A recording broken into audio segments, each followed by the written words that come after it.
మన ఫ్యాకల్టీ కానీ మీ గురువులకు అక్కడ నా కొలీగ్స్ మహేశ్వరరెడ్డి వెంకటేశ్వర, సో మీ అందరికి కూడా నమస్తే. సో సాయి చెప్పింది ఏంటంటే బేసికల్గా ప్రతి ఒక్కరు కూడా లైఫ్లో ఏదో ఒకటి కావాలని ఒక గోల్లో ఉంటారు కదా. గోల్స్ ఉన్నాయా మీ అందరికీ? ఉన్నాయా గోల్స్? ఎంతమంది గోల్స్ ఉన్నాయి ఇక్కడ? ఉన్నోళ్ళు చేయలేపండి, లేని వాళ్ళకి ప్రాబ్లం ఏం లేదు.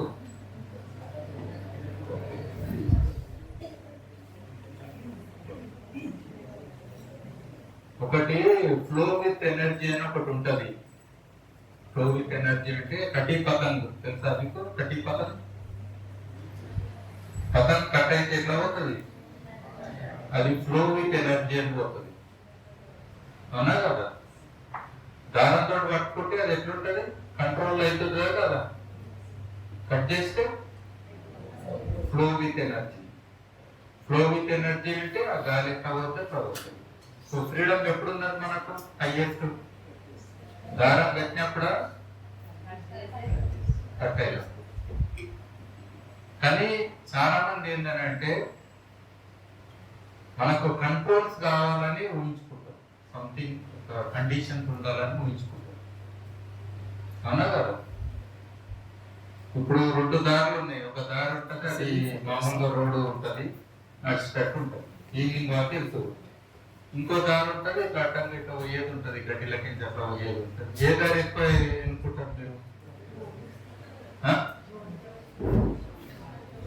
రోడే కదా. అంటే రోడ్డు నిండా జనాలు పోతుంటారు మామూలుగా, అందరూ పోయేదే నువ్వు ఎన్నుకుంటున్నావు. సో నీకు ప్రత్యేకత ఏమున్నది? అదే నువ్వు ఆ గడ్డిలకించి అట్లా చెట్లకించి పొదలకించి అట్లా నడుచుకుంటూ పోయినావు అనుకో, ఎంతో బయోడైవర్సిటీ చూడొచ్చు. You can feel the nature, you can smell.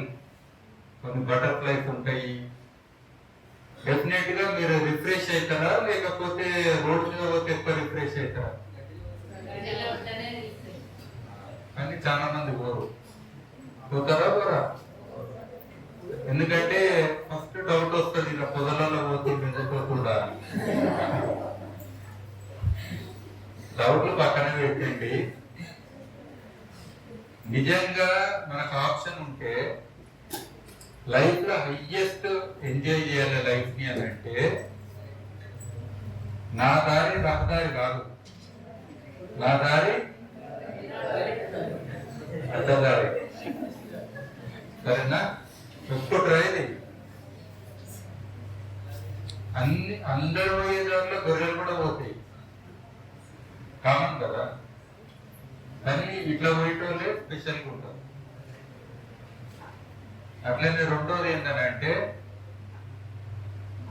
Identity. ఇప్పుడు ఎవరో ఒకరు లేచి మీరు చెప్పండి, స్టూడెంట్ ఏనా? మీ ఐడెంటిటీ చెప్పు. ఎంఎస్డబ్ల్యూ అయినాక సేమ్ ఐడెంటిటీ ఉంటుందా? ఐడెంటిటీ అంటే చాలా మంది ఏంటంటే పొద్దుగా లేచి తయారవుతారా. ఇప్పుడు కాలేజీకి రావాలని అంటే ప్రతిరోజు అద్దం ముందట చేస్తే పిల్లవాడు దూకుంటుడు, తల దూకొని తయారవుతారా లేదా? బాగానే మొదలవుతుంటారు ఐడెంటిటీ. ఫస్ట్ ఏంటంటే నేను ఒక స్టూడెంట్ లెక్క కనబడాలి అనుకుంటారా లేదా? రెండోది నేను పలానా ఎంఏ కోర్స్ చేస్తున్నా ఆయన లెక్కనో ఆమె లెక్కనో కనబడాలి అనుకుంటారా లేదా? ఇక కొంతమంది రాకుడే ఉండదు కానీ పెన్ మాత్రం పెట్టుకుంటారా లేదా? స్టైల్ ఆ బ్యాగ్ ఏం లేకుండా బ్యాగ్ మాత్రం వేసుకుంటారు, చదువుకున్నట్టు కనబడే, అన్నా కదా? ఎప్పుడైనా బస్సు ఎక్కినా కానీ అమ్మో పిల్లగాడు చదువుతుందని అంతే, అన్నా కదా? పిల్ల చదవనికే పోయిందని అన్నా కదా? అది ఏముంటుంది, టిఫిన్ డబ్బా తప్ప కొత్త తెలియ ఉంటుంది. అంటే అట్లానే అంటేనేమో అందరూ బుక్కులు ఏమో పెడతారు, మామూలుగా బ్యాగులు వస్తారు అనేది కూడా ఉంటుంది లాజికల్ గా. బట్ సంథింగ్ ఒక ఐడెంటిటీ అవుతుందా? అన్నా కదా? అంటే మీరు ట్రై చేస్తారు అన్నట్టు, నేను ఫలానా వాళ్ళ లెక్క కనబడాలి అని చెప్పి ట్రై చేస్తారు, అవునా కదా? సో అట్లనే మీరేం చేస్తారంటే కొన్ని ఫిక్స్ అయిపోతారు. ఇప్పుడు నేను ఒక పొలిటీషియన్ అంటే ఆయన పొద్దుగా లేచి ఎట్లా తయారవుతాడు, నీ లెక్క నా లెక్క తయారవుతాడా? ఆయన ఏం చేస్తాడో చెప్పండి. ఆయన డ్రెస్ ఏం వేసుకుంటాడు? వైట్ ఎందుకు వేసుకుంటాడు? శాంతి. పొలిటీషియన్ ఎప్పుడన్నా శాంతి అనే దానికోసం ఇంకొకటి చెప్పండి, ఇంకెందుకు వేసుకుంటారు? ఐడెంటిటీ కాదు, దానికి ఇంకో చిన్న ఉంటుంది, నా అంత పవిత్రమైన మనుషులు అంటే నేను అస్సలు కరప్ట్ చెయ్యా, అవునా కదా? నేను కరప్షన్ అంటే నాకు సంబంధం లేదు అన్నట్టు కనబడాలి. తర్వాత చూసిన వాళ్ళకి నమ్మకం కలగాలి. నమ్మకం అంటే అది ఆ డ్రెస్ చూడంగా, ఆ వ్యక్తిని చూడంగా, అమ్మో ఈయనంత మంచి వ్యక్తి దునియాలో లేడు, అవునా కదా? అది వాళ్ళ ఒక లుకింగ్ గుడ్.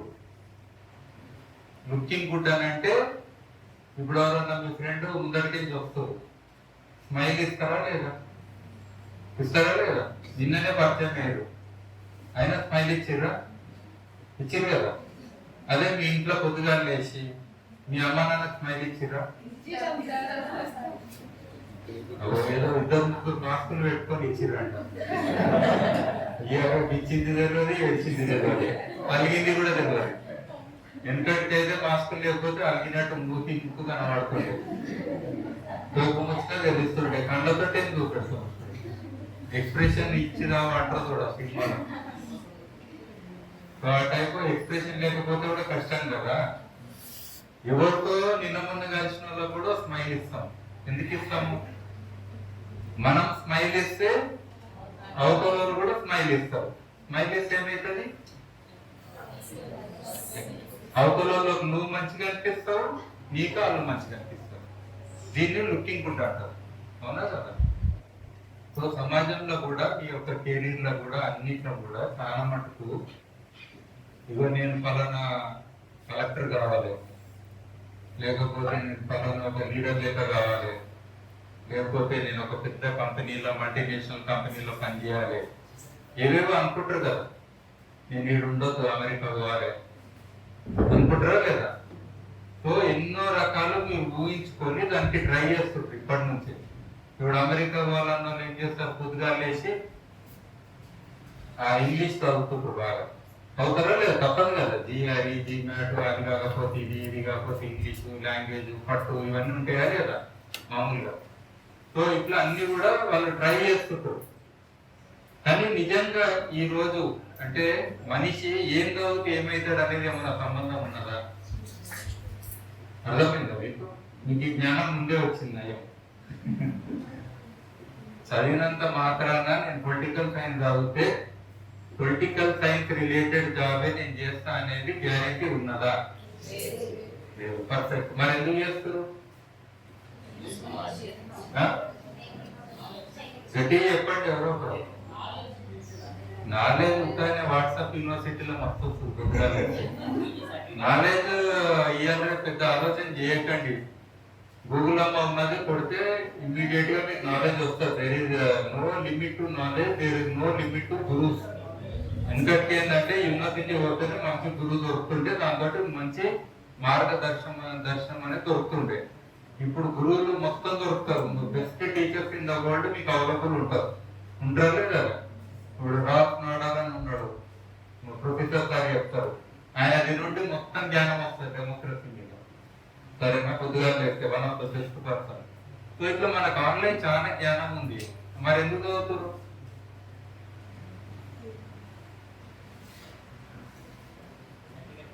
చెప్పు.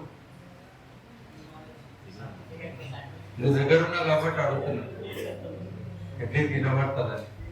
తెలియని నేర్చుకోవడం, తెలియనిది నేర్చుకోవడం, అదే తెలియనిది నేర్చుకోవడం, జ్ఞానం తెచ్చుకోవడం, ఇవన్నీ కూడా 100% మన ఎడ్యుకేషన్ లో పాజిబిలిటీ వస్తాయి. సరే అది ఓకే, చదివారు అనుకోండి. నేను కూడా ఒక్కోసారి ఏమవుతుందంటే మామూలుగా బార్బర్ షాప్ ఎట్లేదు కదా, అక్కడ ఎవరో ఒకరు కూర్చొని ఉంటారు. కూర్చొని ఉన్నప్పుడు ఆ పిచ్చి మ్యాగజైన్లు ఉంటాయి, ఎప్పుడు ఆ డేట్లు కూడా చూడడం, పిచ్చి పేపర్లు ఉంటాయి, చదువుతూనే ఉంటాం పని లేక. అది నిజంగా చదవాలని చదువుతామా, లేకపోతే ఒక్కోసారి because I'm waiting so I'm study అంతే కదా, అవుతుంది కదా అట్లా. కొంతమంది ట్రైన్లో కనబడితే చూసిరా, పక్కన వాళ్ళ పేపర్ చదువుకొని ఎక్కువ చదువుతాం కొన్నోళ్ళ కంటే కూడా, చూసిరా లేదా? ఎందుకంటే జ్ఞానం కోసం కాదు, అది ఎవరిదో కాబట్టి నేను దాన్ని పిప్పి చేయాలని చదివేస్తాను. చూసిరా అట్లా పంటలు మన పేపర్ గుంచుకొని మనకంటే ఎక్కువ చదువుతాం. ఓకే, సో అది పెద్ద లాజిక్ ఏమి ఉండదు. ఆ టైం ఏదో రకంగా ఓడగొట్టాలి కాబట్టి మనము, మీరు వాట్సాప్ లో కూడా వస్తుంటూనే ఉంటారు కదా, పడతలేవని ఇంకా ఏదో చూసుకుంటారు, పడ్డదాన్ని అప్పుడే ఒప్పుతారు వెంటనే, పెద్ద వెయిటింగ్ అన్న చేస్తారా? సో అట్లా నడుస్తూనే ఉంటుంది జీవితం. It's okay, life is life long learning అనేది ఇప్పుడు ఒక కాన్సెప్ట్ ఉన్నది. జ్ఞానం అనేది ఒక్కరోజు నేర్చుకుంటే ఆ పాత సిలబస్, పాత టెక్స్ట్ బుక్, ఆ జమానా అదంతా ఉంటుంది, అప్డేట్ కావాల్సిందే. వర్షన్ 1, వర్షన్ 2 ఫోన్లు మీరు కొత్తగా కొంటున్నారా లేదా వర్షన్లు, అట్లనే జ్ఞానం కూడా మీరు కూడా అప్డేట్ కావాలన్నా లేదా, అది కూడా తప్పదు. సో ఫైనల్ గా మీరు ఏం చేయాలనుకుంటారు? ఫర్ ఎగ్జాంపుల్ ఏదో ఒకటి చెప్పండి, ఇది అవుతామని చెప్తుంది, ఇప్పుడు కాదు ఒక 10 ఏళ్ళ తర్వాత అని అంటున్నాం. ఫర్ ఎగ్జాంపుల్ 10 years తర్వాత ఏం చేయాలి అనుకుంటున్నారు? ఒక మాట అనండి.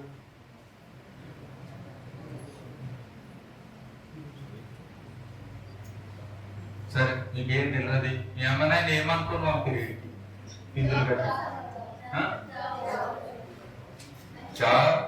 జాబులు ఈ చదివేటోళ్ళు ఎంతమంది ఉంటారో తెలుసా? అందరు చదువుకున్నాయి ఇప్పుడు దాదాపుగా. ఒకప్పుడు చదువు తక్కువ ఉంటే చదివిన వాళ్ళు కొంతమంది ఉండే, అప్పుడు జాబ్ గ్యారెంటీ ఛాన్సెస్ ఎక్కువ ఉండే, అవునా కదా?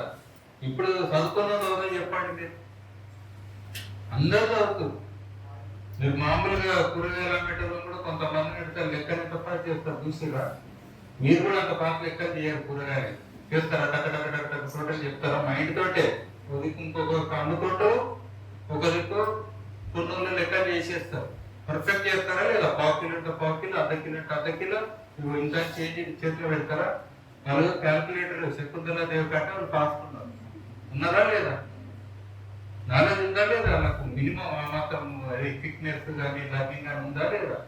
అట్లా అందరు కూడా ఏం రేపు చదువుతారో అంత ఇష్యూ కాదు, మీరు చదవండి. ఎందుకంటే ఉపయోగం ఉండవద్దు, ఎందుకంటే మినిమం డిగ్రీ అనేది ఏదో ఒకటి ఉండాలి, దాని మీద ఇంకా ఎక్కువ డిగ్రీలు కూడా తెచ్చుకోండి. ఒక డిగ్రీ తప్పదు. మీరు ఆన్లైన్లో ఇంటర్నేషనల్ సేమ్ కోర్సు వేరే యూనివర్సిటీ వాళ్ళు ఆఫర్ చేస్తారు అనుకోరండి, ఇంటర్నేషనల్ కూర్చున్న కారణం నుంచి అది కూడా కట్టండి, సర్టిఫికేట్ తెచ్చుకోండి ఎక్స్ట్రా. ఇంటర్నేషనల్ వచ్చేస్తుంది మీకు, వేరే కూడా లిమిట్ చేసుకోకండి మీ అంత మీరు. సో ఇది చాలా ఇంపార్టెంట్. అట్లనే పిహెచ్డి ఇట్లా ఏమైనా చేయాలంటే చేయండి, విషయం లేదు, చేయండి, కానీ ఇంట్రెస్ట్ తోటి చేయండి. ఉత్త అభ్యర్థి చేయకండి, ఏది కూడా టైంపాస్ కోసం చేయకండి. మీరు ఏదన్నా ఒక దాని మీద మీరు ఆలోచన చేస్తే దాని మీద కంప్లీట్ గా మీ ప్రాణం పెట్టాలి, అర్థమైందా? ఉత్తుగా చేయకండి, కానీ కంటిన్యూస్ గా మీరు మాత్రము ఆ డిగ్రీలు ఏం తెచ్చుకుంటారో తెచ్చుకోండి. టైం దొరికినప్పుడల్లా నన్ను జాబ్ దొరికితే చేయండి, చేసుకుంటా కూడా చదవండి. నేను ఎందుకు చెప్తున్నా అంటే, నేను ఇప్పుడు చెప్పబోయేటన్ని కూడా నేను చేసుకుంటేనే మీకు చెప్తున్నా. ఇప్పుడు నేను 2 పీజీలు చేసిన, ఒకటి ఐఐటి బొంబాయి చదివిన, మళ్ళీ ఇంకో పీజీ చేసిన, మళ్ళీ పిహెచ్డి ఫెలోషిప్ చేసినా లేదా? 3 అయినా లేదా? ఇది కాకుండా కనీసం ఒక 30 దాకా కోర్సులు ఆన్లైన్ చేసిన. యూఎన్ కోర్సులు ఉంటే ఫ్రీగా ₹1 ఇచ్చేది లేదు. మీరు ఏంటి సర్టిఫికేట్ ఇంటికి వస్తుంది లేదా ఆన్లైన్ వస్తుంది. మీకు స్టాంప్ తోటి కావాలంటే ఏదో కొన్ని పైసలు కట్టాలి, స్టాంప్ వేసి యూనివర్సిటీ స్టాంప్ MIT నుంచి కూడా మీకు సర్టిఫికేట్ వస్తుంది. దానికి లిమిట్ ఉండదు, నువ్వు ఏం కోర్సు, మీరు ఏ సబ్జెక్ట్ అని ఉండదు. ఫిలాసఫీ కోర్సు కూడా చేసిన, డిప్లొమా ఫిలాసఫీ కూడా నాకున్న సర్టిఫికేట్ BHU బనారస్ హిందూ యూనివర్సిటీది డిప్లొమా ఫిలాసఫీ సర్టిఫికేట్ కూడా నాకున్నది. కంప్యూటర్ కోర్సులు కూడా చేసిన, అన్ని రకాలు మొత్తం చేయండి. ఎప్పుడైనా కానీ మనకు తక్కువ అని ఉండదు. ఒకటేమో మీ ఓన్ జ్ఞానం మీకు ఉంటుంది, ఒకటేమో రికగ్నైజ్ చేయాలి. ఎవరొకరు రికగ్నైజ్ చేయాలంటే ఒక సర్టిఫికేట్ మీ చేతులు ఉంటారు, సరేనా? ఇది ఓడగొట్టుకోకండి. ఇంకోటి ఏంటంటే, ఫైనల్గా ఏంటంటే, మీరేంటి అని అంటే ఏమంటారు? నువ్వేంటి అని అంటే ఏమంటావు?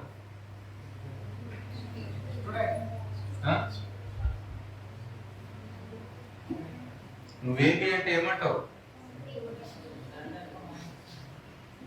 ఏంటిది ఏంటిది?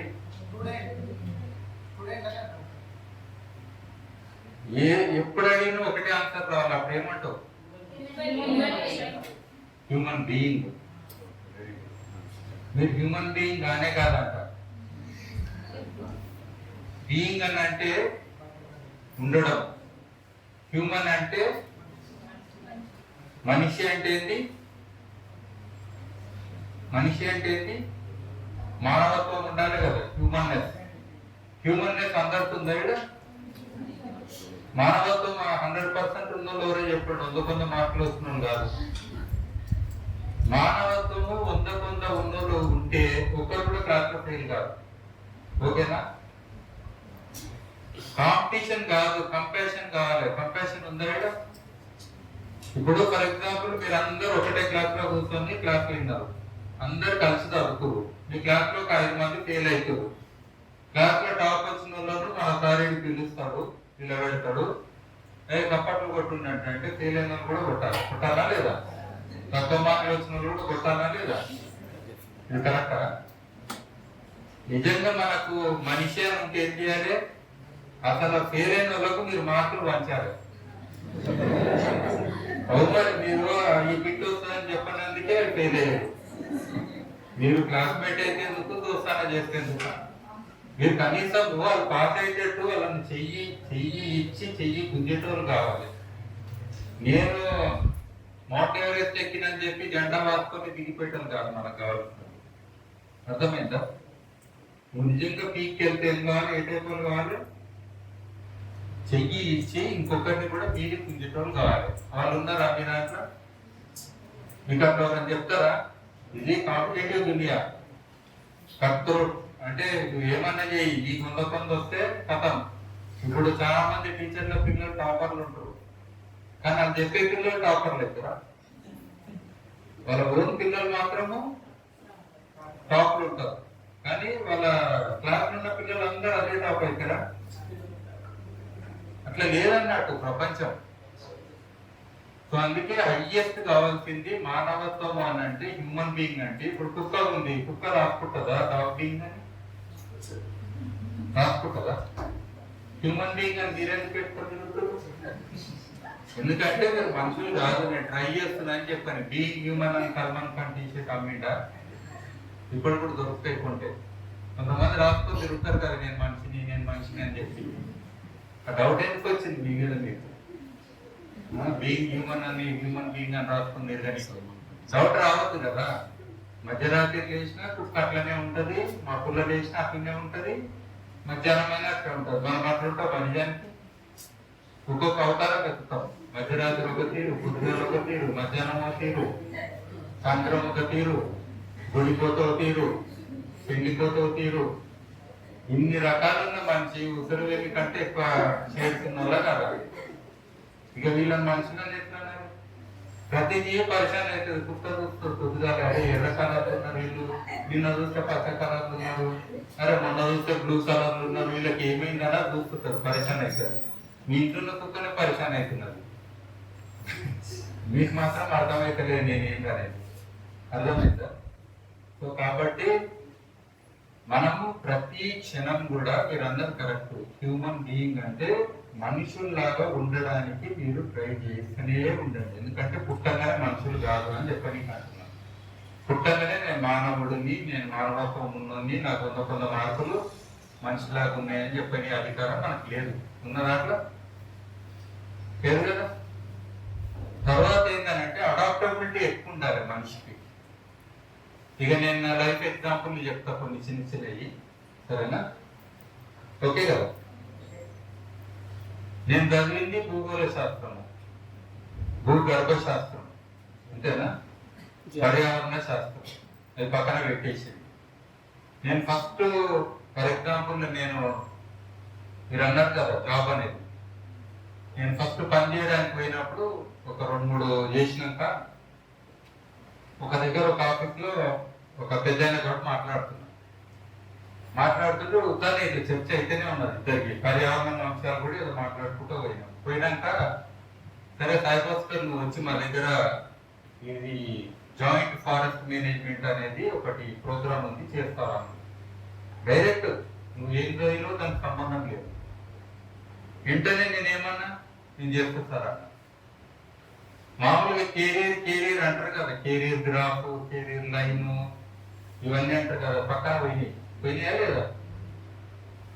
నేను చదివింది ఏంది, నేను ఒప్పుకున్నది ఏంది అడిగి, నాకు అడిగి అంటే ఇష్టం అయిపోయిందా?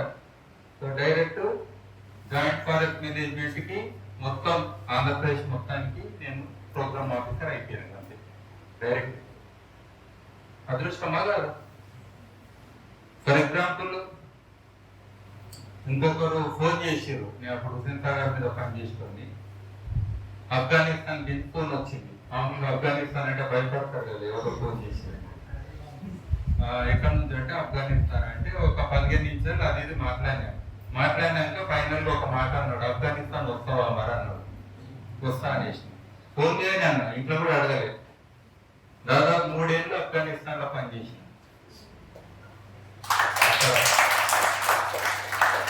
ఇంటికి వచ్చి చెప్పిన, ఫోన్లోనేమో వచ్చేస్తా అని చెప్పిన.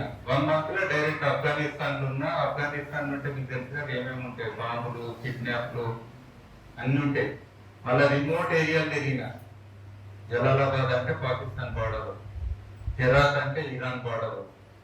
ఓకే, సో పంజీర్ మసూద్ అని అంటారా మీరు? పంజీర్ వ్యాలీ అక్కడ గోరు అందులో కూడా పోయినా. అలా చుట్టుపక్కల ఎన్నో ప్రాంతాలు తిరిగిన. సో లైఫ్ లో ఒకటి గుర్తుపెట్టుకోండి, మీకు 2 దారులు అన్నా కదా. మళ్ళీ వాళ్ళు అడిగింది ఏంటి సబ్జెక్ట్ అదేనండి, అగ్రికల్చర్ మీద ఆ దేశానికి వచ్చే 40 సంవత్సరాలు ఎట్లుంటుందో అందులో వాతావరణ మార్పులు కూడా దాని మీద ఆలోచన చేస్తూ ఒక రిపోర్ట్ కాదు మొత్తం దేశానికి. ఇంత ఆపర్చునిటీ ఎవరైనా ఇస్తారా? అది కూడా ఏ అగ్రికల్చర్ సంబంధం లేని వ్యక్తి. నా అగ్రికల్చర్ చదివిందా నేను? డైరెక్ట్ ఫోన్ నువ్వు చేస్తావా? గుర్తుపెట్టుకోండి, రిస్క్ తీసుకుంటే అన్ని సబ్జెక్టులు ఉన్నాయి. పోయినా మొత్తం దేశానికి వచ్చే 40 ఏళ్ళలో అగ్రికల్చర్ ఎట్లుంటుందని రిపోర్ట్ చేసిన యుఎన్డిపి రిపోర్ట్ ఆన్లైన్ కూడా మీరు చూడవచ్చు రిపోర్ట్. ఇంకోటి ఏమైంది అక్కడనే వెరైటీగా, ఇంతకుముందే మన ఉమామహేశ్వరరెడ్డి గారు చెప్తుంది, తేనెటీగల మీద ఒకటి ప్రాజెక్ట్ ఉండే. మళ్ళీ మొత్తం దేశానికి అక్కడ తేనెటీగలు చాలా బాగుంటాయి, ఎందుకంటే డ్రై ఫ్రూట్స్ అవన్నీ ఉంటాయి కదా మీకు తెలుసు. సో అది ఇంపార్టెంట్ వాటికి, అంటే ఈవెన్ పంట కూడా బాగా అయితే. ఆఫ్ఘనిస్తాన్ తేనె కూడా బాగుంటుంది క్వాలిటీ. అయితే దాని మీద ఒకటి రిపోర్ట్ చేయాలి, స్టడీ చేసి ఫిజికల్కి వెళ్ళి స్టడీ చేసి రిపోర్ట్ చేయాలి. అది కూడా నా సబ్జెక్ట్ కాదు. ఒక ఆయన ఇండియా నుంచి వస్తాను కూడా ఆయన రాలేదు లాస్ట్ మినిట్, ఎందుకంటే అక్కడ పోతే డేంజర్ అని తెలుసు కదా. రాకపోతే మాకు ఇంకో ఆర్గనైజేషన్ ఉంటాడు, వాళ్ళు పరిచయం అయ్యి సరే నన్ను పెట్టేసారు, నువ్వే ఇప్పుడు తేనెటీగలతో పనిచేయాలి. అరే అలా పోతే మళ్ళా ఫ్రెంచ్ సైంటిస్ట్ ఒక ఆయన ఉన్నాడు, ఆయన ఆల్రెడీ ఒక 20 ఏళ్ళ నుంచి ఆఫ్ఘనిస్తాన్ పేరు మీద పనిచేస్తుండ్రు. ఓన్లీ కాన్షియస్నెస్, ఓన్లీ ఇంట్రెస్ట్, దాంతో దాని గురించి ఒక 2-3 రోజులు మొత్తం అవగాహన తెచ్చుకున్నా. దేశంలో తేనె గురించి, మనుషుల గురించి మొత్తం తెలుసుకొని ఆయనతో నేను మాట్లాడుతుంటే ఆయన గుర్తుపట్టాలి ఈయన ఏం తెలియదు అంటే బ్యాక్గ్రౌండ్ సబ్జెక్ట్ వల్ల నాకు ఏం తెలియదు గుర్తుపెట్టుకోండి. బట్ నేను ఆ ప్రాజెక్ట్ కూడా కంప్లీట్ చేస్తాను. బీ కీపింగ్ మీద, వాల్యూ చైన్స్ మీద. వాల్యూ చైన్స్ అంటే మార్కెటింగ్ ఇవన్నీ ఉంటాయి కదా, ఆ సబ్జెక్ట్ అయినా కాదు కదా. సరే, ఇదే మహబూబ్నగర్ జిల్లాకు వస్తాను. నా అనుభవం అనుభూతి హైయెస్ట్ ఉన్నది ఇక్కడ మహబూబ్నగర్. సో ఎక్కువ ప్రాంతాలు నేను తిరిగిన ప్లేస్ కూడా ఇదే. సో బిడ్జిల్ దగ్గర కొత్తూరు అని ఉంది, ఐడియా ఉందని కోరుతాను ఇక్కడ ఉన్నారు. సో ఆ ఏరియాలో తర్వాత శ్రీరంగపూర్ అని ఇక్కడ ఉంటారు. ఏది కొత్తకోట దగ్గరది కాదు, ఇక్కడ ఏమంటారు మన షాబాద్ సైడ్ శ్రీరంగపూర్. కొన్ని ఊర్లు వెళ్ళినప్పుడు మహిళలు 3 రోజుల పొయ్యిల మీద పనిచేస్తారు. పిల్లలేమో కాన్వెంట్ స్కూల్ పోతారు, ఇంట్లోనేమో పొగ్గున్నది, ఒక దిక్కు డిష్ టీవీ నడుస్తున్నది. ఇన్నేళ్ళు అయినా కానీ ఇంకా 3 రోజుల పొయ్యిలు ఉండాలన్న మనకు అని ఆలోచన చేసి పొయ్యిల మీద రీసెర్చ్ మొదలుపెట్టాను. పొయ్యిలు తయారు చేయడం నాకేమన్నా ఎడ్యుకేషన్లో భాగమా? నాకు ఎవరైనా నేర్పిర్రా? లేదా మా ఇంట్లో పొయ్యిలు తయారు చేస్తుండేనా? కాదు కదా. ఇష్యూ ఏంటి? ఆడ మహిళలు, అటు పర్యావరణం, ఇటు పొగ, అటు సంవత్సరానికి 5 లక్షల మంది పొగతోటి చచ్చిపోతారు. Indoor air pollution, especially smoke from stove. ఇంతే ఆలోచన. సో నేనేం చేయడానికి అవుతుంది? నేను ఒక మనిషిని, గుర్తుపెట్టుకోండి. ఏడొస్తుంది మన టర్మ్, నేను మనిషిని. మనిషి అంటే స్పందించే గుణం ఉండాలి. అదొక ప్రాబ్లం ఉంది, అదొక ఛాలెంజ్ ఉంది, మనం స్పందించాలి అని చెప్పి నేనే రీసెర్చ్ మా ఇంట్లో ఉన్న కిచెన్ లాగా చేసి అక్కడనే పొయ్యిలు తయారు చేసి ఆ డిజైన్ చేసుకుంటా మొత్తం 50 రకాల పొయ్యిలు చేసి 50 రకాల పొయ్యిలు చేసి మొత్తం భారతదేశంలో 8 రాష్ట్రాలలో డైరెక్ట్ నేను ఫెసిలిటేట్ చేసిన. ప్రపంచంలో ఒక 5 దేశాలలో నేను ట్రైనింగ్లు ఇచ్చిన. నాకు ఎక్కువ వేరే దేశాలకు వెళ్ళి వాళ్ళంతా వాళ్ళు పిలిచి మీరు మా దేశానికి వచ్చి ట్రైనింగ్ వెళ్ళని వాళ్ళే టికెట్లు కూడా ఇచ్చి నన్ను తీసుకెళ్ళి పొయ్యిల గురించి వేరే చదువుతున్నాను కాదు. నేను చదివిన ఐఐటీలో చదివిన జియాలజీ కోసం తిప్పలేదు నన్ను. అర్థమైందా? ఇంకేదో అయినందుకు తిప్పలేదు. ఆ ఫండమెంటల్ పొయ్యిల గురించి, చిన్నదైన పొయ్యి అనేది దాని గురించి ఎన్నో ప్రాంతాలు, ఎన్నో దేశాలు తిరిగే అవకాశం నాకు. నేను మొత్తం 15 దేశాలు తిరిగిన. అందులో ఒక 5 దేశాలు అయితే ఓన్లీ పొయ్యిల విషయం మీద నేను తిరిగిన. అక్కడికి యుగండా, కేనియా, అక్కడ ట్రైనింగ్ ఇచ్చింది పొయ్యిల మీద. సో ఒక మ్యూజియం కూడా పెట్టిన పొయ్యిలవి. జనగాం దగ్గర అన్ని పొయ్యిల డిజైన్లు అక్కడ ఒక సెంటర్ ఉంది, అక్కడ ఆల్రెడీ ఉన్నాయి. సరేనా? సంబంధం ఉందేమన్నా చదివిందానికి? ఇక్కడ ఏమున్నది సంబంధం? ఓన్లీ సంబంధం ఏంటంటే మనిషిగా ఇంకో మనిషి ఒక ప్రాబ్లం లేదా పర్యావరణ ప్రాబ్లం అర్థం చేసుకోవడం, అంతేనా కదా? ఇంకోటి, బొగ్గు మీద పనిచేసిన. బొగ్గు తెలుసా?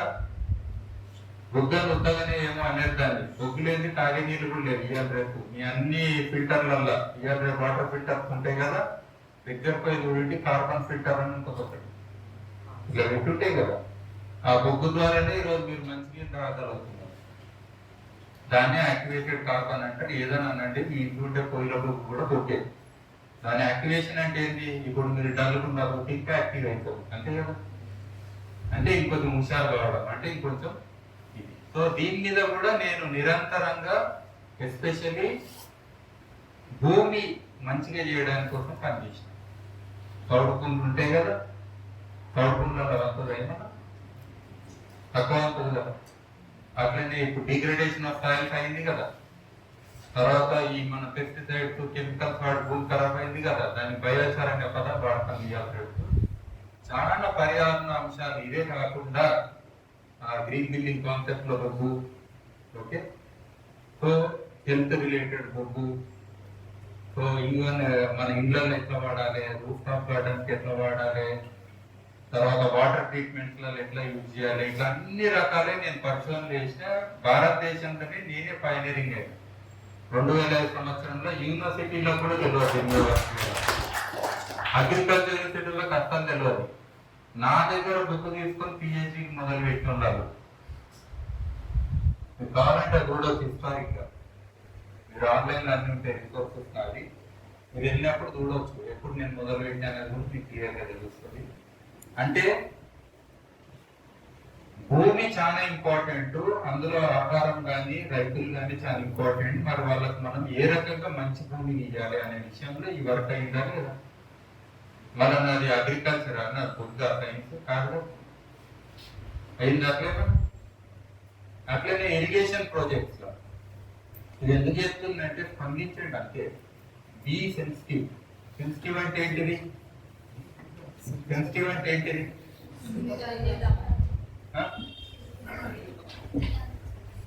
కొంతమంది దోమగారు వస్తుంది నిద్రపోరు, కొంతమంది దోమగారు వస్తుంది నిద్రపోతారు ఉంటారు. అట్లా కొంతమంది ఎన్ని దోమలు వచ్చినా కానీ అట్లా నిద్రపోయేటప్పుడు ఉంటారు కొంతమంది. ఇప్పుడు దున్నపోతుకి వర్షం పడితే తెలుస్తుందా? తెలియదు కదా. అట్లనే మనుషులు కూడా రకరకాలు ఉంటారు. కొంతమంది ఏమో కొంచెం చేంజెస్ వచ్చినా కానీ స్పందిస్తారు. ఫర్ ఎగ్జాంపుల్ ఇక్కడ కుక్కల ప్రేమికులు ఉన్నారు ఎవరన్నా?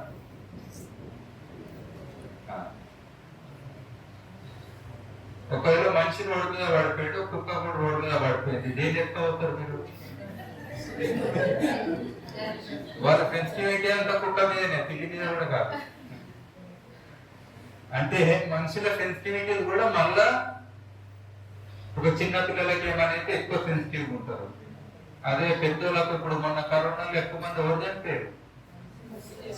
ముసలి చిన్న పిల్లల, అందుకే వదిలేసారు. అలా మీద సెన్సిటివిటీ లేదు. అదే నిజంగా చిన్న పిల్లలు చనిపోయే కరోనా వచ్చి ఏమైతుంటే ఇప్పటికల్లా గవర్నమెంట్ కూడా కింద మీద పట్టుకోవచ్చుండ మొత్తం ఉంటున్న గవర్నమెంట్. పిల్లలకే కరోనా వచ్చి పిల్లలు చనిపోయే పరిస్థితి వస్తే పిల్లలకు కాలే ఏంటంటే ఎక్స్పైరీ దగ్గర ఉన్న వయ్యేమో అన్నట్టు వదిలేసారు. అవునా కదా? అది కరెక్ట్ కాదు అని చెప్తుంది. అంటే మీ సెన్సిటివిటీస్ కూడా అదే పిల్లలకు యూత్ కి ఏమన్నా అయితేనేమో స్పందించే గుణం ఎక్కువ ఉంటుంది. అట్లనే పెద్దోళ్ళకి అయితేనేమో పోతే పోరు అన్నట్టు ఒక రోజు హాస్పిటల్ చూపెడితే రెండో రోజు చూపెట్టారు. ఇట్లనే ఎదుగుతారు చాలా మంది. అవునా కదా? అంటే ఈ యొక్క సెన్సిటివిటీస్ ని ఇంప్రూవ్ చేసుకోండి. ఇది చాలా ఇంపార్టెంట్. ఇది మనకు ఇక్కడ క్లాస్ లో చెప్పడానికి రాదు. బుద్ధుడు కూడా మీ లెక్క పీజీ చేసిండా లేదా? బుద్ధుడు నాయన ఏం చేసిండు? కాలఫ్రీనే కట్టించిండు. మామూలుగా అందరినీ జనరల్ గా వస్తారు వెనకటికి. ఎడ్యుకేషన్ అంటే ఎడ్యుకేషన్ ఏడైతుంది ఎక్కువ మట్టుకు వెనకటికి జంగల్లోనే అవుతుంది కదా. ఏదో అడవిలో తీసుకొని చెప్తారు. కానీ బుద్ధుడిని ఏం చేసిండు? అలా పుట్టగానే ఆయనకు అర్థమైంది, ఈయనను బయట ప్రపంచం తిప్పి సెయింట్ అన్న ఇక్కడ ఇంకేమన్నా ఇక్కడ ఒక ఐడియా వచ్చింది. అందుకే ఆయన ఏం చేసి మొత్తం కాలఫ్రీనే చెప్పించింది. కానీ ఒక రోజు పోయి బిస్కెట్ బయట తిరిగిండా లేదా? మీరు తిరిగినట్టే ఆయన కూడా ఒక సిక్ పర్సన్ ని చూసిండు. మీరు కూడా రోజు పొద్దుగానే చూస్తారు. ఒక ఆయన చనిపోయిన చూసిండా లేదా బుద్ధుడు? ఇంకొక ఆయన డిజీజ్ వచ్చిన ఆయన చూసిండు. ఇంకొక ఆయన కామంగా కూర్చున్న ఆయన ఎవరో యోగిని చూసిండు. నాకే కదా ఆయన చూసింది. మీరు కూడా నలుగురిని చూసిర్రా? చూసింటారు కదా ఎన్నో దగ్గర. మరి బుద్ధుడు లేక మధ్యరాత్రి లేచేందుకు జంగల్కి ఆయన sensitivity why people should suffer అనేది ఒక ఆలోచన మొదలైంది ఆయనకు. మీకు మొదలవుతుంది అట్లా మన ఆలోచన. అదే ముసలోడు అయిండు, అందుకే అట్లున్నాడు, చచ్చిపోయిండు. ఆ రోగం రాకపోతే ఏమైతుంది? ఆయన అది తాగిండు, అందుకే ఇట్లా అయ్యిండు అన్నట్టు. అవునా కాదు? ఏదో రీజన్ పెట్టుకొని ఆ సెన్సిటివిటీ పక్కన ఆయన మనోడు కాదు. అవునా కదా? మా అన్న మా తమ్ముడా ఇంకెవరో. అర్థమైందా? కానీ బుద్ధుడు అట్లా అనుకుంటా హోల్ హ్యూమానిటీగా వై పీపుల్ షుడ్ సఫర్ అనే దాని మీద మొదలు పెట్టి నేను అడిగిపోయి తినకుండా ఉండి ఆయన సఫర్ అయ్యి ఆ జ్ఞానాన్ని తెచ్చుకొని ట్రై చేసేట. అది సెన్సిటివిటీ అంటే. మనకు అది ఉన్నదా సెన్సిటివిటీ?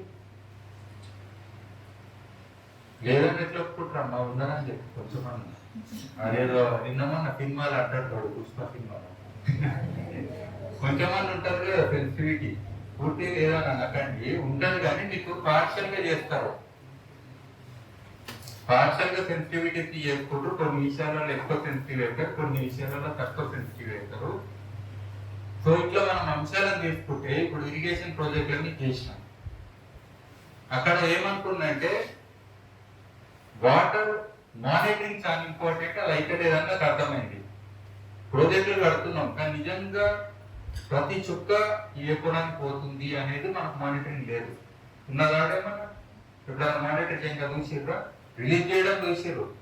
ఇప్పుడు ఏటీఎం కార్డు లెక్క పైసలు తీసుకుంటారు కానీ ఏ పైసలు ఏడ ఖర్చు పెట్టారో రాసుకుంటారా మీరు?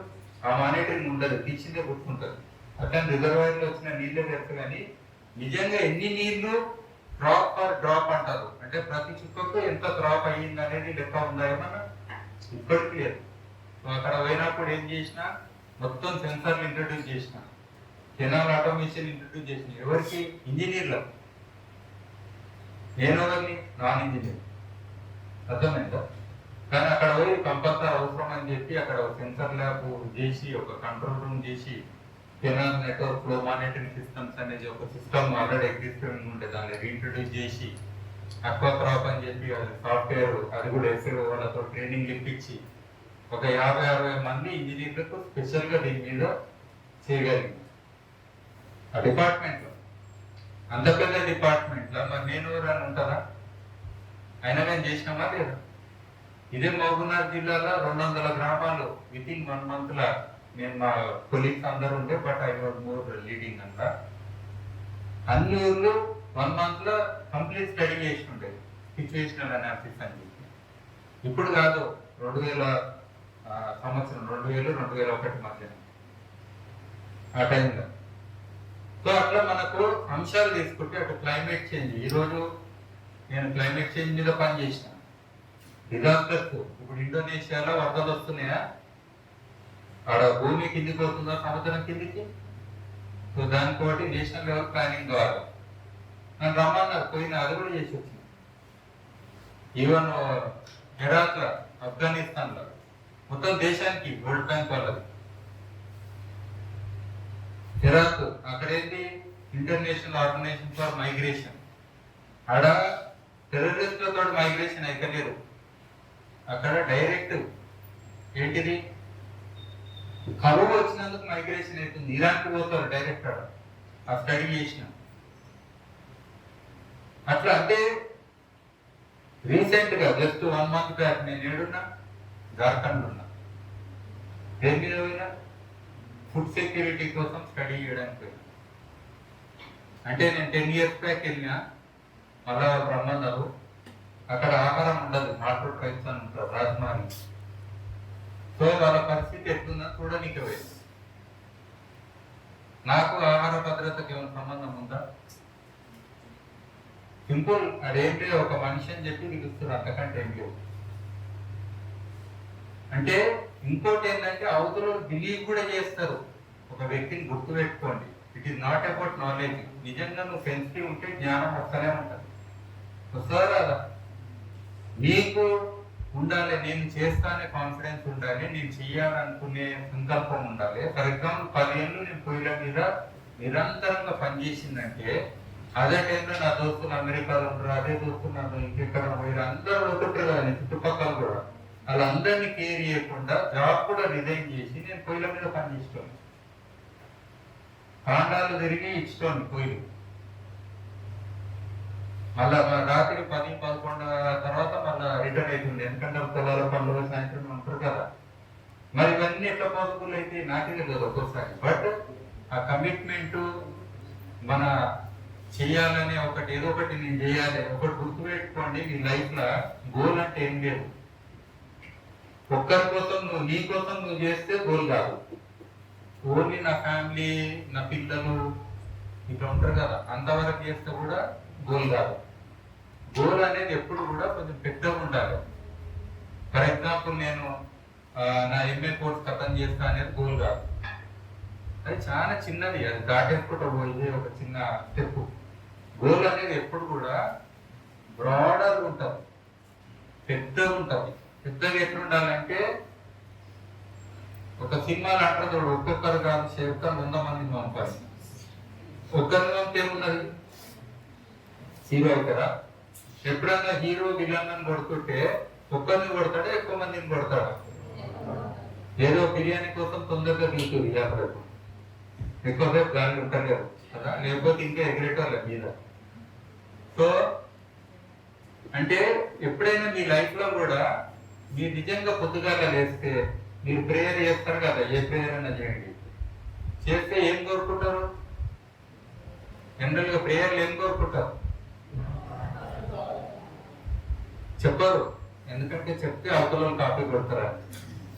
మళ్ళా దేవుడు వీళ్ళకి ఇచ్చేది, నాకు ఇచ్చేది, అందరు కోటి ఇస్తే నేనేం చేయాలి? అవునా కదా? ఒక్క ఫ్యామిలీ ఒక్కొక్కడి కోత కూడా చెప్తారు. సో మామూలుగా కోరుకునేది ఏంటి? నేను హ్యాపీగా ఉండాలి, కరెక్టేనా? రెండోది కోరుకునేది ఏంటి? నాకు కష్టాలు ఉండదు. కష్టాలు ఉంటాయా? ఉండొద్దనే కదా. కష్టాలు ఉండాలని కోరుకునేటోళ్ళు ఎంతమంది ఇక్కడ? ఒక్కరు ఉన్నారు ఇక్కడ బై మిస్టేక్. కష్టాలు ఉండాలని కోరుకునేటోళ్ళు ఎంతమంది? కష్టం అంటే గుర్తు పెట్టుకోండి, కష్టం వచ్చిందని ఏడ్చుకోవాలి కాదు. కష్టానికి ఏడుస్తారు చూడు, అది వీక్నెస్. కష్టం అంటే ఏంటంటే నీ కోసము నువ్వు కష్టపడితే అది కష్టం, అర్థమైందా? కానీ నలుగురు కోసం నువ్వు కష్టపడ్డావు అనుకో, అది కష్టం కాదు. నలుగురు కోసం కష్టపడితే కష్టం, అది గుర్తుపెట్టుకోండి. ఫర్ ఎగ్జాంపుల్, ఎవరైనా ఇంట్లో చిన్న బేబీ ఉంటారు, మధ్యరాత్రి లేచి ఆడు పుయ్యమ్మరు అంటాడు, మళ్ళీ 3 గంటలకు లేచి పుయ్యమ్మరు అంటాడు, పాలు కలపాలి, మళ్ళీ ఇవ్వాలి. ఎవరన్నా ఆఫీస్ పోయినాక చెప్తారా, నేను రాత్రి మొత్తం ఫుల్ కష్టపడ్డా అంటారా? ఏం చేసినామంటే మా పిల్లగాడు ఏడిస్తే పాలు అంటే నవ్వుతారా లేదా? అంటే out of love there is no suffering. అర్థమైందా? అంటే ఆ నలుగురి కోసము నేను చేస్తా ఏదన్నా అనుకునే దాంట్లో కష్టం అనేది 0, గుర్తుపెట్టుకో. ఆ నలుగురి కోసం ఒకవేళ నేను అడగాల్సి వస్తే కూడా అది తప్పు కాదు, అర్థమైందా? ఒక మెట్టు దిగితే కూడా తప్పు కాదు. ఆ నలుగురి కోసం ఒకవేళ నువ్వు లేచి కింద కూర్చోగలిగితే కూడా తప్పు కాదు, అర్థమైందా? చాలా మంది అనుకుంటారు నేను ఆఫీసర్ కాబట్టి నాకు చైర్ కావాలి అనుకుంటారా లేదా? నేను కింద ఎట్లా కూర్చుంటా, నాకు అది కూడా ఇజ్జత్ ఇయ్యరా అనుకుంటారా లేదా? అవన్నీ పక్కన పెట్టండి. సో ఎదగడం అనేది ఒదగనీకే, ఇది గుర్తుపెట్టుకోండి, రాసి పెట్టుకోండి. ఎదగడం అనేది ఒక పెద్ద మామిడి చెట్టు ఎదుగుతుందా? అది ఎందుకు ఎదుగుతుంది? కాయలు కాసినప్పుడు ఆ బరువుతోటి ఏం చేస్తుంది, చెట్టు కొమ్మలు మొత్తం కిందికి వస్తాయా లేదా? చూసిరు ఎప్పుడన్నా? ఎందుకు కిందికి వచ్చింది అది? దాని యొక్క ఫ్రూట్స్ నలుగురికి అందించడానికి వచ్చింది. సో మీరు కూడా మీ లైఫ్ లో ఐఎమ్ సో అండ్ సో అని చెప్పి చక్కగా పోవడం కాదు. నేను ఫలానా అని చెప్పి మీరు చూసారు, ఎవరన్నా కలెక్టర్ అని వస్తే హటో హటో హటో హారన్లు కొట్టుకుంటే హటో హటో హటో, వీళ్ళంతా పురుగులు, చీడ పురుగులు, వీళ్ళంతా ఎందుకున్నారు రోడ్ల మీద? రోడ్ల మీద ఎవరు ఉండొద్దు, నేను మినిస్టర్ వస్తే మీరు ఎవరు అడ్డం ఉన్నోళ్ళు, అర్థమైందా? అదే మన అటిట్యూడా? నలుగుట్లో మనిషి కావడం అటిట్యూడ్ కదా, మంచి మాట కదా. అట్లా అవుతుంది మన ప్రపంచంలో. ఎడ్యుకేషన్ సిస్టమ్ అంతా ఈయన స్పాయిల్ చేస్తుంది బాస్. మీరు ఊర్లో పోటీ పోయి, ఇప్పుడు నేను హ్యాపీగా పోయి జంగల్ ఉంటా, మీరు ఉంటారా ఒక రోజన్నా? రాత్రిపూట ఎంతమంది వండుకోరు బయట? ఈ మధ్యన ఏదో అరిగిపోయి వండుడు కాదు, ఇష్టంతో నేను 5 స్టార్ హోటల్ కాదు మిలియన్ స్టార్ హోటల్ కింద వంతా అని అనుకున్న వాళ్ళు ఉన్నారా? మిలియనే కదా, ఎన్ని ఉంటాయి స్టార్లు? 5 స్టార్ అంటే 5 స్టార్లు, బై మిస్టేక్ కనబడితే లేకపోతే లేదు, అవునా కదా? సో అంటే సేఫ్ ఉన్న దగ్గర ఉండొచ్చు, అది ఇష్యూ కాదు. నేను అనేది ఏంటంటే, మీరు అన్ని జీవులు భూమి మీద జీవించేటి హ్యాపీగా బయట ఉన్నాయా లేదా? ఒక్కరోజు మీరు బయట ఉండడానికే కూడా అవకాశం లేదు. అది కూడా మీ ఇల్లే కదా. హోమ్ అంటే ఏంటి? భూమి మన హోమ్. ఫస్ట్ హోమ్ ఏంటిది? భూమి, అవునా కదా? రెండో హోమ్ మనం కట్టుకునే ఇల్లు, కరెక్టేనా కదా? ఆ భూమి మీద ఎన్ని రోజులు ఉన్నాం? లేం కదా. సో అందుకే ఫస్ట్ మీరు చేంజ్ చేయాల్సింది ఏంటంటే మీ అటిట్యూడ్ చేంజ్ కావాలి. రెండోది ఏంటంటే మీ ఐడెంటిటీస్ ఇట్లా పోవాలి. అవతారాలు అంటారు కదా, దేవుళ్ళకి కూడా అవతారాలు అని అంటారా లేదా? మరి దేవుళ్ళకి అన్ని అవతారాలు ఎందుకు వస్తాయి కదా? ఒక మాట చెప్పండి. ఒకటే అవతారం ఉండి ఒకటే బొమ్మ ఉండాలా లేదా? ఒక బొమ్మ ఎందుకు ఉండదు దేవుళ్ళకు? వాళ్ళకే అన్ని అవతారాలు ఉన్నప్పుడు నువ్వు ఒక అవతారం ఒక పేరు పెట్టుకొని, ఇప్పుడు ఒకరి పేరు ఉంటుంది. ఇప్పుడు మా వెంకటేష్ని నేను రాము అంటే ఎంత కోపం వస్తుంది, అవునా లేదా? ఎవరన్నా బై మిస్టేక్ స్పెల్లింగ్ తప్పు రాస్తే కూడా ఎంత పిక్లెట్ అవుతుంది, అర్థమైందా లేదా? నా పేరు తప్పు రాస్తావా, నా స్పెల్లింగ్ తప్పు రాస్తావా అని ఫీల్ అవుతారా లేదా? దేవుళ్ళకే లేదు. శ్రీనివాస్ అంటే వలుతాడు, వెంకటేష్ అంటే వలుతాడు, బాలాజీ అంటే వలుతాడు, ఏడుకొండలు అంటే వలుతాడా లేదా? దేవుడు 100 పేర్లు పెట్టినా దేవుడు వలుతాడు. నువ్వు మాత్రం ఒక్క జన్మ, ఒకటే పేరు, ఒకటే ఐడెంటిటీ, నేను ఇది అని తయారవుతుంది. ఎందుకు తయారవుతుంది బాబా? హ్యాపీగా ఒకరోజు చెట్టు కింద ఉండండి, హ్యాపీగా ఒకరోజు మీ ఇష్టం ఉన్నట్టు ఉండండి, మీకు నచ్చింది చేయండి. ఎవరు రెస్ట్రిక్షన్ చేసేవాళ్ళు? మీకు ఎవరైనా డిఫైన్ చేశారు మీ కర్మాని? కర్మ ఫిలాసఫీ ఏమన్నా రుద్దిరా మీ మీద? నా కర్మాన్ని కొట్టుకుంటా అంటారు చూడు, ఆ టైప్ ఏమన్నా మీకు మీ నెత్తి మీద వచ్చి పడ్డదా ఏంటి? ఈ ఛాలెంజెస్ చేంజ్ అయితే ఫ్యూచర్లో ఆర్టిఫిషియల్ ఇంటెలిజెన్స్ వచ్చిందా లేదా? మొన్న కరోనా చేయబట్టి ఇంకా ఫాస్ట్గా వచ్చింది. లర్నింగ్ కూడా, ఈ బిల్డింగ్లన్నీ కూడా కొన్ని రోజులు అయితే పోల్ట్రీ ఫామ్ ఏదో చేసుకోవాలి. ఎక్కువ ఉండే ఇన్ఫ్రాస్ట్రక్చర్ కూడా అవసరం లేదు. నాన్ లీనియర్ లెర్నింగ్ అవుతుంది. ఒకరోజు ఈడ చదువుతావు, ఇంకో రోజు ఇంకో దగ్గర చదువుతావు, ఇంకో రోజు ఇంకో దగ్గర చదువుతావు, మొత్తం కలిపి కోర్స్ సర్టిఫికేట్ తీసుకొని బయట పడుతుంది. ఎందుకంటే చాయిస్ బేస్డ్ క్రెడిట్ సిస్టమ్ అని వస్తున్నది. మల్టిపుల్ యూనివర్సిటీలో చదివే అవకాశం కూడా ఆల్రెడీ కొంతమంది క్రియేట్ చేస్తున్నారు. హైదరాబాద్లోని యూనివర్సిటీస్ కూడా నువ్వు ఇన్ని రోజులు ఇక్కడ చదవాలి, నెక్స్ట్ నేను తీసుకెళ్ళి సింగపూర్లో కంప్లీట్ చేపిస్తాను కోర్స్ అంటారా లేదా? విన్నారా లేదా అట్లా? సో ఫ్యూచర్లో అంతా కూడా నాన్ లీనియర్ లెర్నింగ్ ఉంటుంది. ఎట్లయినా నువ్వు ఎగ్జామ్ పెట్టేదానికి ఇవన్నీ నువ్వు చదవడు, డైరెక్ట్ ఎగ్జామ్ పెట్టరాదు, అది పాస్ అయితే నాకు జాబ్ ఇయ్యరాదు. మరి అర్థమైందా లేదా? లేదా సర్టిఫికేట్ ముందే ఇవ్వాలి, నీకు బస్ పాస్ ముందే ఇస్తారా లేదా పైసలు కట్టంగానే? అట్లనే పాస్ సర్టిఫికేట్ ముందే ఇవ్వాలి ఫీజు కట్టంగానే. తప్పేమున్నది? కరోనా మార్కులు ఇన్ని రోజులు వెయిటింగ్ ఎందుకు? పాస్ అయినావు, ఎట్లయినా మళ్ళీ ఎగ్జామ్ రాయాల్సిందే కదా. మినిమం గ్యారెంటీ పాస్ కాప్పుడు ఫీజు ఎందుకు కూర్చుని చేయాలి? ఉండాలనా లేదా? పాస్ ఫెయిల్ ఎట్లుంటుంది జీవితంలో? ఇన్ని గంటలు నా టైం తిన్నాక ఇప్పుడు ఇంతసేపు మీతో మాట్లాడినాక ఇంత కూడా ఇంకలే అంటే మనిషి ఇంకేమన్నా ఏదో ఒకటి ఇంకి ఉంటుంది కదా. సారీ చెప్పినప్పుడు ఏదో ఒకటి ఇంకి ఉన్నది. సరే నువ్వు పెట్టిన క్వశ్చన్ నాకు రాలేదు, నేను అనుకున్నది ఒకటి, నేను చదివిన బిట్ ఒకటి, నువ్వు అడిగింది ప్రశ్న తప్పు ఉన్నా కదా. నేనైతే చదివినా, నేను చదివింది నువ్వు అడగలేదు, నువ్వు ఫెయిల్ అయినావు, నేను ఫెయిల్ అయినా అంటే ఎన్నో ఆర్గ్యుమెంట్లు మొదలవుతాయి. నేను అనేది అవన్నీ వదిలేయండి. ఇయర్ రేపు సర్టిఫికేట్లు వస్తాయి, పాస్ అవుతారు, బేసిక్ మినిమం అనేది గ్యారంటీ ఉంటుంది. నేను నిజంగా ఇంజనీరింగ్ స్టాఫ్ కాలేజ్ ఆఫ్ ఎస్కి వాళ్ళదో కాలేజ్ ఉన్నది, MBA వాళ్ళ కోర్సు ఎన్విరాన్మెంటల్ మేనేజ్మెంట్ మాడ్యూల్ నేను తీసుకుంటున్నా. స్టూడెంట్ చెప్పిన డైరెక్ట్ నేను మీకు 3 ఆప్షన్స్ ఇస్తున్నా ఎగ్జామ్ రాయడానికి. ఏంటి ఆప్షన్స్ తెలుసా? మీరు ఇప్పుడు చూస్తున్న అవే ఆప్షన్స్. ఒకటేమో కాల్ యువర్ ఫ్రెండ్, అంటే క్లాస్ రూమ్లో కాల్ చేయొద్దు, బయట ఎవరికైనా కాల్ చేసుకొని రాసుకోండి ఎగ్జామ్. అర్థమైందా? టెక్స్ట్ బుక్లు తెచ్చుకొని ఓపెన్ పెట్టుకొని రాసుకోండి అన్న, ఓకేనా? తర్వాత ఇంటర్నెట్. 3 ఆప్షన్స్ ఇచ్చిన. 3 ఆప్షన్స్ ఇస్తే కూడా క్లాస్లో టాప్ వచ్చినట్టు రాలేదు. ఎందుకనంటే నిజ జీవితంలో ఇవే మీరు అవలంబించేది. నిజంగా ఒక జాబ్ వచ్చినాక ఈ పనులు చేస్తారా, లేకపోతే 3 గంటలు ఒక రూమ్లో కూర్చొని రాసుకుంటారా ప్రాబ్లం గురించి? ఏం చేస్తారు? ఇప్పుడు నేను చెప్పినే కదా మీరు చేసేది నిజ జీవితంలో. మరి నిజ జీవితంలో అది చేసినప్పుడు ఆ స్కిల్ని మనం టెస్ట్ చేయాలా, లేకపోతే 3 గంటలు కళ్ళు మూసుకొని ఎవరిని చూడకుండా పేపర్ మీద రాసే స్కిల్ని అడగాలా? నిజంగా మనిషి అని అంటే ఓన్లీ రాసుడు కాదు కదా, మాట్లాడడం కూడా కావాలన్నా లేదా, ప్రెజెన్స్ కావాలన్నా లేదా? ఇవన్నీ ఎవరైనా టెస్ట్ చేస్తుర్రా నిజ జీవితంలో? ఇవన్నీ వదిలేసి ఓన్లీ 3 గంటలు కూర్చొని రాపియడం కరెక్టేనా? వాళ్ళు ఇష్టం లేదు ఒకటే ఒక పని అంటే రాసుడు, ఉన్నమాటనా కాదు? తక్కువ చేసేది పెద్ద ఆఫీసర్ అయితే ఏం రాస్తారు? పేపర్లు రాస్తారా? ఓన్లీ రాసిందే మళ్ళా రాస్తారా? రాసిందే రాయడం అంటే సంతకం. జీవితం అంతా అదే మళ్ళా కొట్టుకుంటూ కూర్చోవాలి. పిచ్చి రాత ఏదో పిచ్చిది ఒకటి చేస్తారు, రాతనే మళ్ళా కొట్టాలి. ఇదే అలా పని. జీవితంలో ఏమన్నా రాస్తారా? నిజమైన జీవితంలో స్పాంటేనిటీ ఉంటుంది, ఇట్లా కమ్యూనికేషన్ ఉంటుంది, వ్యవహార శైలి ఉంటుంది, ఇవన్నీ టచ్ చేస్తున్నారు అన్న. సో అందుకనే కంప్లీట్గా ఎడ్యుకేషన్ సిస్టమ్ రీవ్యాంప్ కాబోతున్నది. మీకు ఇప్పుడు చాయిస్ బేస్డ్ క్రెడిట్ సిస్టమ్ వచ్చింది, నేషనల్ ఎడ్యుకేషన్ పాలసీ వచ్చింది, రైట్ టైం వచ్చింది మనకు. మీరు చాలా ఫ్లెక్సిబుల్ ఉండండి.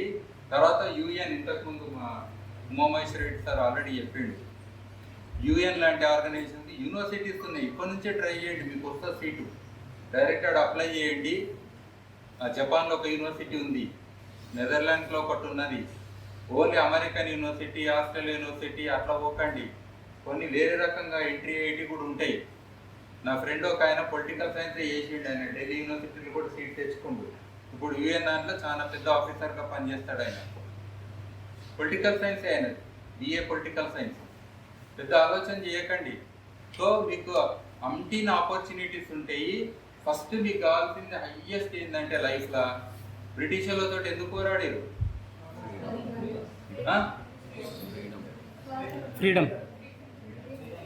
ఫ్రీడమా? ఇండిపెండెన్స్. ఫ్రీడమ్కి ఇండిపెండెన్స్కి తేడా అయింది. మీరు పోరాడింది దేనికోసము? ఫ్రీడమ్ కోసం పోరాడిరా, ఇండిపెండెన్స్ కోసం పోరాడిరా? ఫ్రీడమ్ స్ట్రగుల్ అంటారా, ఇండిపెండెన్స్ స్ట్రగుల్ అంటారా? ఫ్రీడమ్ స్ట్రగుల్ అంటారా, ఇండిపెండెన్స్ స్ట్రగుల్ అంటారా? మన ఫ్రీడమ్ స్ట్రగుల్ అని బుక్ ఉందా, ఇండిపెండెన్స్ స్ట్రగుల్ అని ఉందా బుక్? బ్రిటిష్ వాళ్ళు ఇచ్చిపోయింది ఏంది? ఫ్రీడమ్ ఇచ్చిరా, ఇండిపెండెన్స్ ఇచ్చిరా?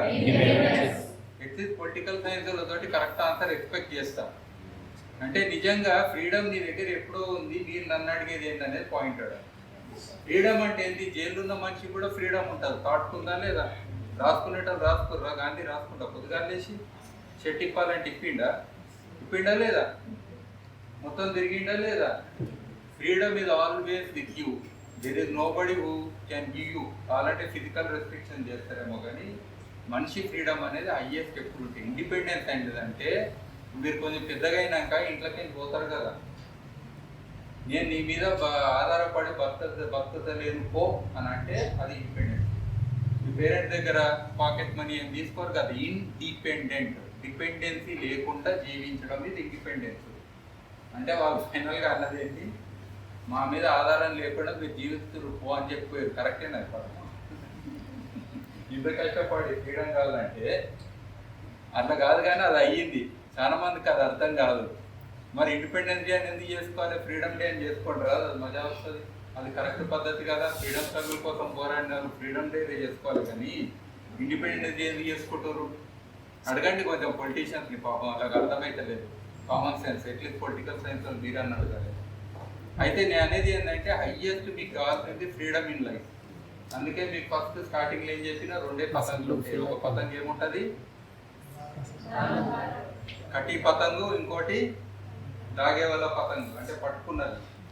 ఫర్ ఎగ్జాంపుల్ నా లైఫ్ స్టైల్ ఏంటంటే నేను దాదాపు కటి పతంగు లాగా ఉంటాను. ఏదో దగ్గర అట్కాయించినప్పుడు ఫుల్ ఎగురుతా. అంటే మ్యాక్సిమం వర్క్ చేయాలి ఆ ఫీల్డ్లో, చేయాలా లేదా? మళ్ళీ కట్ అవుతా, మళ్ళీ అట్కాయిస్తా. ఇది బెటరా కదా లైఫ్? ఏమంటారు? సో నా లైఫ్లో నేను అడాప్ట్ చేసుకుంది ఆల్వేస్. అందుకే చిన్న ఒక పదంలో నువ్వు చెప్పు నీ గురించి అని అంటే నాదేముంది కటి పతంగ అంటే వాళ్ళకి అర్థం కాదు. కటి పతంగ అంటే ఏదో ఆవారా టైప్ అనుకుంటారు, కానీ ఆవారా కాదు, ఫ్రీడమ్ అనేది పాయింట్. అవునా కదా? ఓకేనా? I think not wasting much of your time. ఇప్పుడు మీకు లంచ్ టైం కూడా అయ్యింది, ఆకలి అవుతుంది. ఎంత దిమాగ్లోకి జ్ఞానం ఎక్కినా మళ్ళీ దీని క్యాలరీస్ బర్న్ అయితే కదా, మళ్ళీ ఆకలి కూడా ఒక పార్టే కదా అందులో. ఓకేనా? Thank you very much.